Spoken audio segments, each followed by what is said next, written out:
Assalamualaikum warahmatullahi wabarakatuh. Selamat pagi Bapak Nasruddin Haitami selaku dosen asas-asas ilmu hukum. Selamat pagi juga teman-teman semua yang berbahagia. Pertama-tama, marilah kita panjatkan puji dan syukur kehadirat Allah Subhanahu wa Ta'ala yang telah melimpahkan rahmat beserta karunia-Nya, sehingga pada hari ini kita dapat berkumpul di ruang kelas ini dalam keadaan sehat walafiat. Pada kesempatan kali ini, kami sebagai anggota kelompok 1 akan mempresentasikan mengenai tinjauan hukum di Indonesia. Namun sebelumnya, saya akan memperkenalkan diri terlebih dahulu. Saya Mira Rosidah dengan nomor induk mahasiswa 121-302-0105. Di sini saya bertugas sebagai moderator kelompok 1. Adapun rekan saya, yang pertama yaitu Muhammad Afif Zuliandi dengan NIM 121-302-0111. Lalu rekan saya yang kedua yaitu Nur Hafizatul Khairi dengan NIM 121-302-0139. Lalu rekan saya yang ketiga yaitu Muhammad Abdillah dengan NIM 121-302-0109. Dan rekan saya yang terakhir yaitu Muhammad Fajar Firmansyah dengan NIM 121-302-0100. Ada 3 submateri yang akan kami bahas pada presentasi kali ini, yaitu asas hukum, fungsi hukum, serta tujuan hukum. Baiklah teman-teman semua, tanpa menunggu lama lagi, marilah kita simak penjelasan dari pemateri pertama, yaitu Muhammad Afif Zuliandi yang akan menjelaskan tentang asas hukum. Saya Muhammad Afif Zuliandi. Di sini saya akan menjelaskan mengenai asas hukum, mulai dari pengertian sampai kepada asas-asas hukum perdata, asas-asas hukum pidana dan hukum acara pidana yang berlaku di Indonesia. Asas hukum di Indonesia memang banyak sekali macamnya, seperti asas peraturan perundang-undangan, asas hukum tata negara, asas hukum internasional, dan masih banyak lagi. Tapi kelompok kami hanya akan membahas asas hukum perdata serta asas hukum pidana dan asas hukum acara pidana, sebab kedua asas ini memiliki nilai dalam bidangnya untuk menjadikan suatu peraturan menjadi lebih kuat. Asas hukum merupakan aturan dasar dan prinsip-prinsip yang abstrak dan pada umumnya melatar belakangi peraturan konkret dan pelaksanaan hukum. Berikut asas-asas hukum yang berlaku di Indonesia, baik yang merupakan asas hukum perdata maupun asas hukum pidana. Asas-asas hukum perdata di Indonesia. 1. Asas kebebasan berkontrak. Asas ini mengandung pengertian bahwa setiap orang dapat mengadakan perjanjian apapun juga, baik yang telah diatur dalam undang-undang maupun yang belum diatur dalam undang-undang. Asas ini merupakan suatu asas yang memberikan kebebasan kepada para pihak untuk membuat atau tidak membuat perjanjian, mengadakan perjanjian dengan siapapun, menentukan isi perjanjian, pelaksanaan dan persyaratannya, menentukan bentuk perjanjiannya apakah tertulis atau lisan. 2. Asas konsensualisme. Asas konsensualisme dapat disimpulkan dalam pasal 1320 ayat 1 KUHP PDT. Pada pasal tersebut ditentukan bahwa salah satu syarat sahnya perjanjian adalah adanya kata kesepakatan antara kedua belah pihak. Asas ini merupakan asas yang menyatakan bahwa perjanjian pada umumnya tidak diadakan secara formal, melainkan cukup dengan adanya kesepakatan kedua belah pihak. 3. Asas kepercayaan. Asas kepercayaan mengandung pengertian bahwa setiap orang yang akan mengadakan perjanjian akan memenuhi setiap perjanjian yang mereka adakan pada masa yang akan datang. 4. Asas kekuatan mengikat. Asas kekuatan mengikat ini adalah asas yang menyatakan bahwa perjanjian hanya mengikat bagi para pihak yang mengikatkan diri pada perjanjian tersebut. 5. Asas persamaan hukum. Asas persamaan hukum mengandung maksud bahwa subjek hukum yang mengadakan perjanjian mempunyai kedudukan, hak dan kewajiban yang sama dalam hukum. 6. Asas keseimbangan.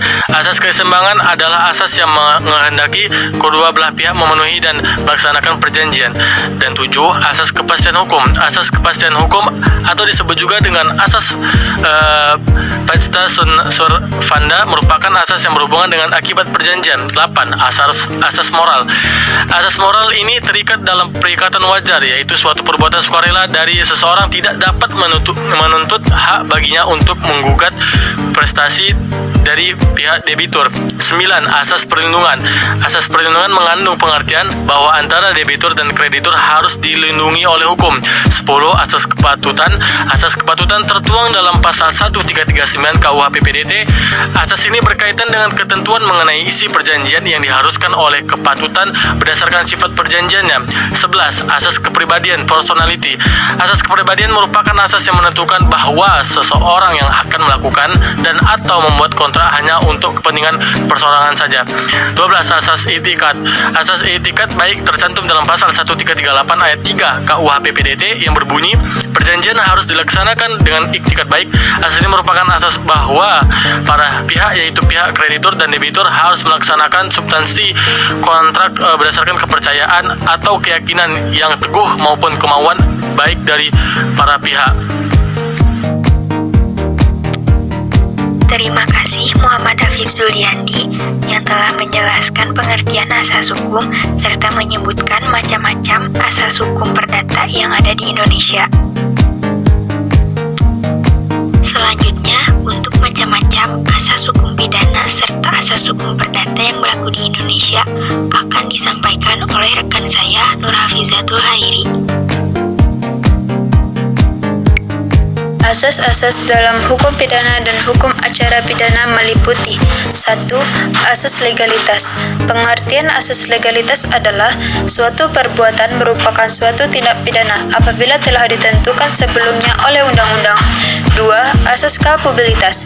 Asas culpabilitas yaitu nulla pena sine culpa, yang berarti tiada pidana tanpa kesalahan. 3. Asas oportunitas.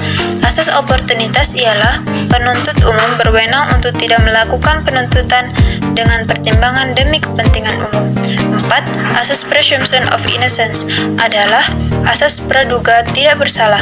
Artinya, seseorang dianggap tidak bersalah sebelum dinyatakan bersalah oleh putusan pengadilan yang telah mempunyai kekuatan hukum tetap. 5. Asas in dubio pro reo, yang berarti dalam hal terjadi keraguan-raguan, maka diberlakukan adalah peraturan yang paling menguntungkan terdakwa. 6. Asas persamaan di muka hukum. Asas persamaan di muka hukum mengandung arti setiap orang harus diberlakukan sama di depan hukum tanpa membedakan suku, agama, pangkat, jabatan, dan sebagainya. 7. Asas perintah tertulis dari yang berwenang. Maksudnya adalah setiap penangkapan, penggeledahan, penahanan, dan penyitaan harus dilakukan berdasar perintah tertulis dari pejabat yang diberi wewenang oleh undang-undang dan hanya dalam hal dan cara yang diatur oleh undang-undang. 8. Asas peradilan cepat, sederhana, dan biaya ringan. Asas ini mengandung pengertian bahwa proses pemeriksaan tidak boleh berbelit-belit dan tersangka berhak untuk mendapatkan pemeriksaan yang cepat agar segera diperoleh kepastian hukum. Pasal 24 dan 50 KUHP. Asas harus hadir terdakwa, artinya pengadilan dalam memeriksa perkara pidana harus dengan hadirnya terdakwa. 10. Asas terbuka untuk umum adalah sidang pemeriksa perkara pidana harus terbuka untuk umum, kecuali diatur oleh undang-undang dalam perkara tertentu. 11. Asas bantuan hukum. Asas bantuan hukum artinya seseorang tersangkut perkara pidana wajib diberi kesempatan untuk memperoleh bantuan hukum secara cuma-cuma untuk kepentingan pembelaan dirinya.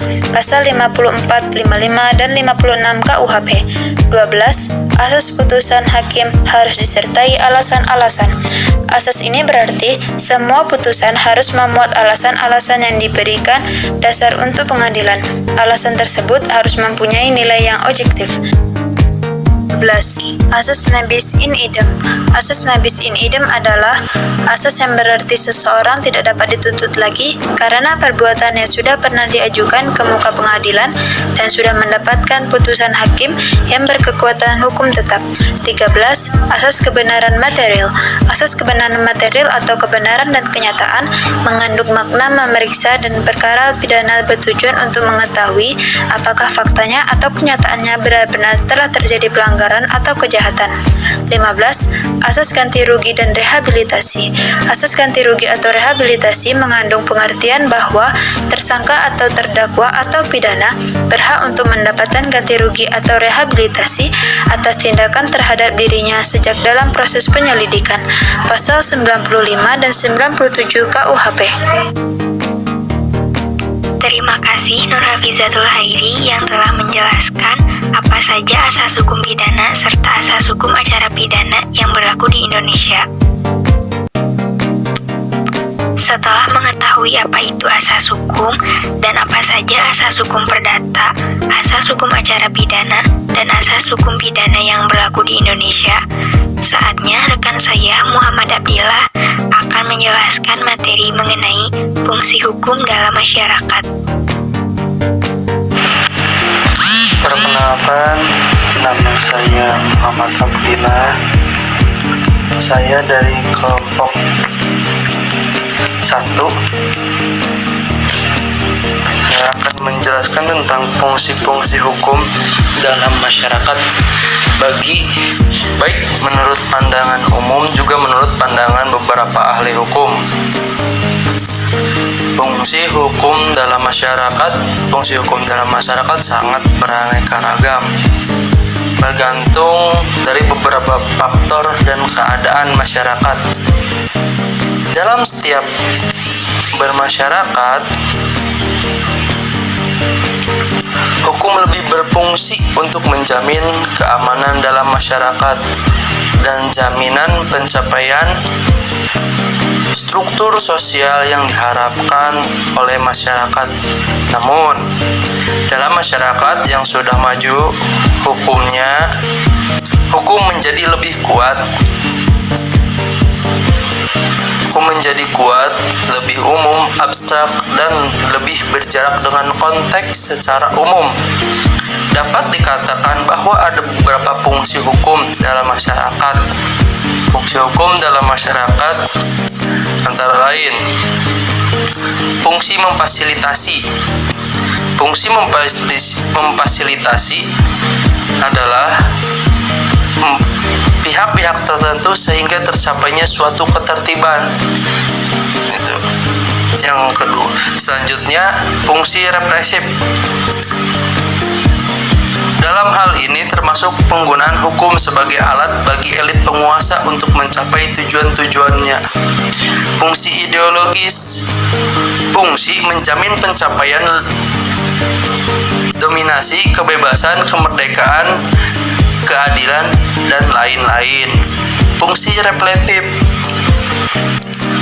Fungsi reflektif, keinginan bersama dalam masyarakat sehingga mestinya hukum bersifat netral. Namun, ada beberapa tokoh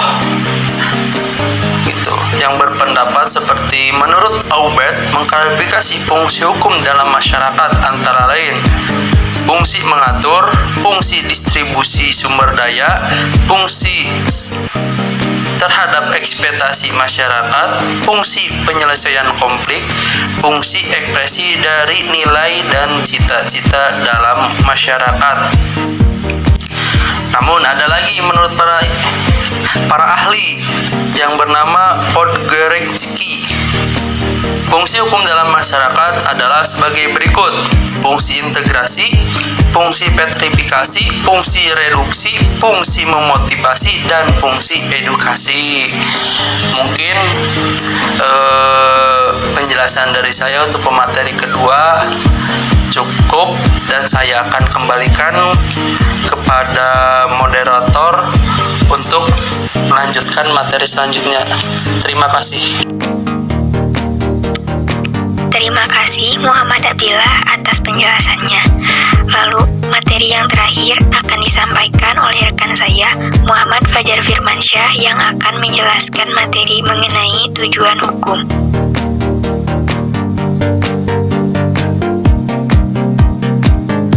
Setelah mengetahui apa itu asas hukum dan fungsi hukum dalam masyarakat, saatnya saya akan memaparkan tujuan hukum yang dikemukakan oleh para ahli. Yang pertama itu dari Aristoteles. Menurut Aristoteles, hukum bertujuan untuk mencapai keadilan di lingkungan masyarakat. Artinya setiap warga negara akan diberikan apa yang sudah menjadi haknya. Konsep milik Aristoteles ini dikenal pula sebagai teori etis. Selanjutnya yang kedua dari Sudikmo Mertokusumo. Menurut Sudikmo Mertokusumo, tujuan pokok hukum ialah menciptakan tatanan masyarakat yang tertib dan seimbang. Artinya hukum dijadikan sarana atau alat untuk membentuk tatanan masyarakat yang lebih tertib. Selanjutnya yang ketiga dari Jeremy Bentham.